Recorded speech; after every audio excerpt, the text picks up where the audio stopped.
Hey, welcome back to the ZT Audio channel today. We are strictly in amateur mode, so forgive the shadows and the bad lighting and the stuff like that. But I wanted to go over some concepts that I think will make it easier for owners of the brand new Fantom O series, the sort of baby brother to the, I guess what you'd call the big brother or the flagship series Fantom, like the Fantom 7 that I've got here.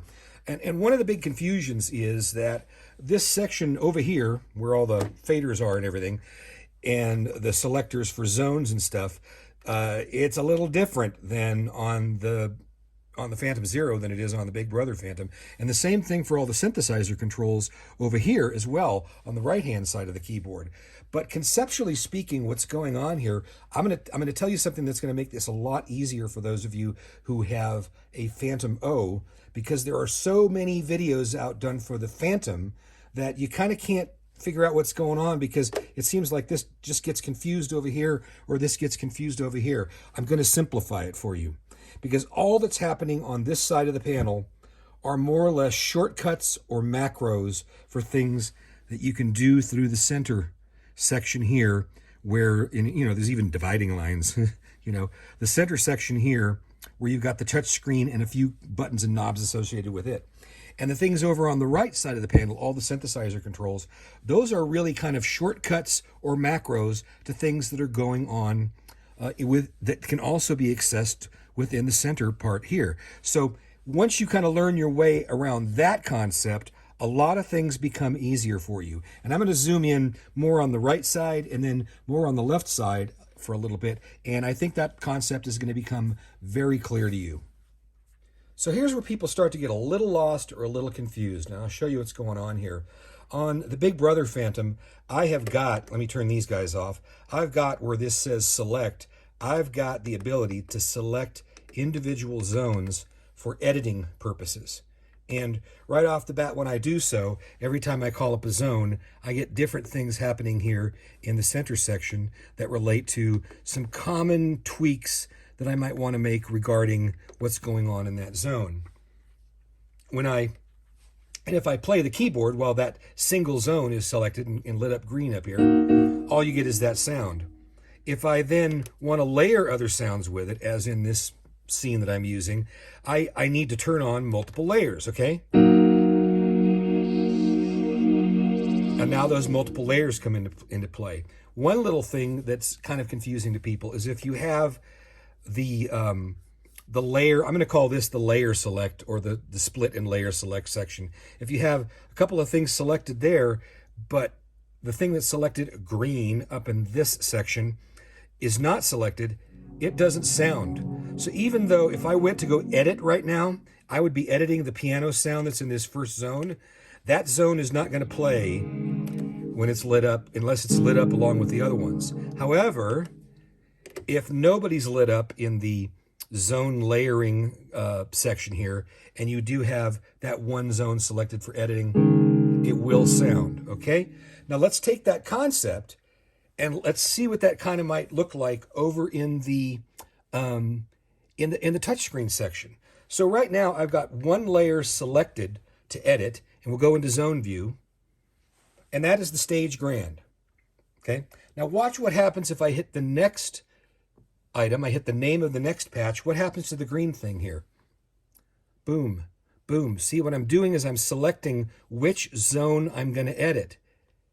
And you might say, okay, well, that's kind of handy, because that'll keep you from having to switch around a lot if you've got a Fantom O, and it'll help you to understand what's going on when people are playing around with the panel over here on a standard Fantom, so that you can kind of be in the same club as the rest of us. Okay, so that's good so far as that's concerned, right? But what about this business here? Where does this show up? Well, if you go to the center section, because again, the center section is pretty much the same on both of them, you hit menu and zone edit, watch what happens here. Every zone, I can switch whether it's layered or not by hitting the, in this case, the internal switch here. Boom, boom, boom, boom. And you'll notice that those will come on just like that, and they will go off like that. So if I want to layer four things together and I don't want to play with the right side of the panel, except for maybe volumes, for the sliders, boom, boom, boom, boom. I can do the same thing in the touchscreen as I can on the left side of the panel. Again, if we kind of go back, let me turn these off. Okay, if I select the individual item, and I can do it here from the zone select as well, if I select the patch name or which type it is or which bank it's in, I will be selecting which one I'll be editing, and you'll see a red outline around the one that I'm editing. If I want to switch on and off what I'm layering, I can do that by just hitting sort of the layering controls at the front here. Now, of course, if I switch those over to internal or external, that's going to be green and external instead of red and int as it is right now. I can also, for any of these items, if I've got them selected, I can at that point in time choose whether I want them to be internal, external, or what am I saying? External, internal, or both. So that's something we can play with later. But the general idea is you can do everything from here that you can do from this section of the right of the left side of the panel without having to fool around with things that might be a little bit confusing for you. So whenever you see somebody doing this on a standard Fantom, that is the same as if they are just selecting that individual zone from zone edit. Okay, whoops, let me go back. From zone edit. When they're turning on the layers or turning them off, that's the same thing as if we go over here and turn those layers on and off. So you can do it all from the front panel without having to use a bunch of, things to do whatever. By the way, I didn't, and I said I'd come back to it later, so I will. So on a standard Fantom, if you want to turn something to play external MIDI instead of an internal zone, you usually hold down the shift key over here and you hit that button, and that'll cycle you between amber or yellow, which means it's playing both, and you'll notice that both shows up here in the menu. Or you hit it again, it's red. Notice that changed to red, and then green, back to green, and now it's external for green. Guess what? Hitting shift and hitting the touch screen does exactly the same thing. I'll hold it down with my other hand here. Both. And watch the colors change over here. Boom. Boom.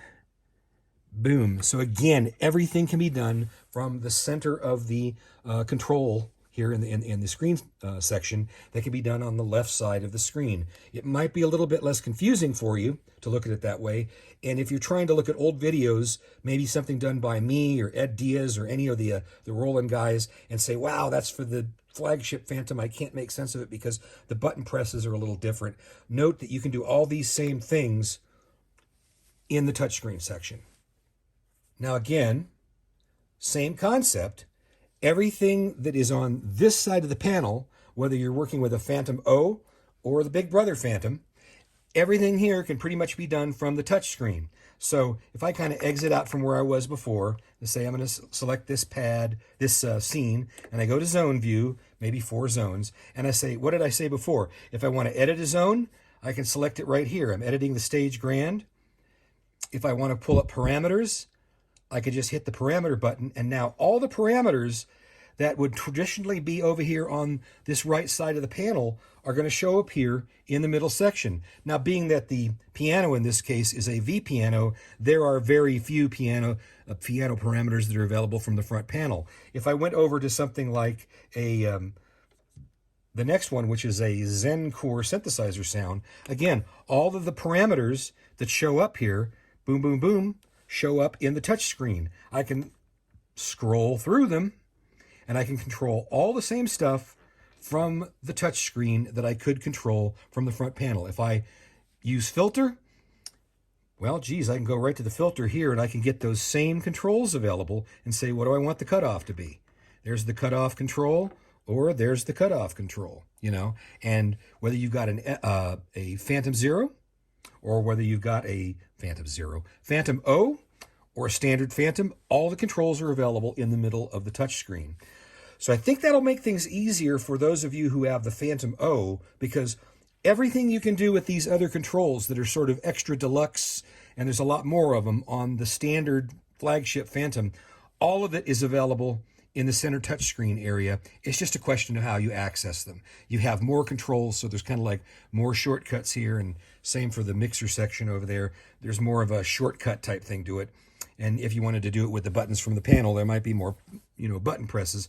But for the most part, you're like one button press away from just getting to the touch screen and having all of those same controls available to you that you would have from the front panel. That's all I have today. Thanks for watching, and we'll see you next time. Bye-bye.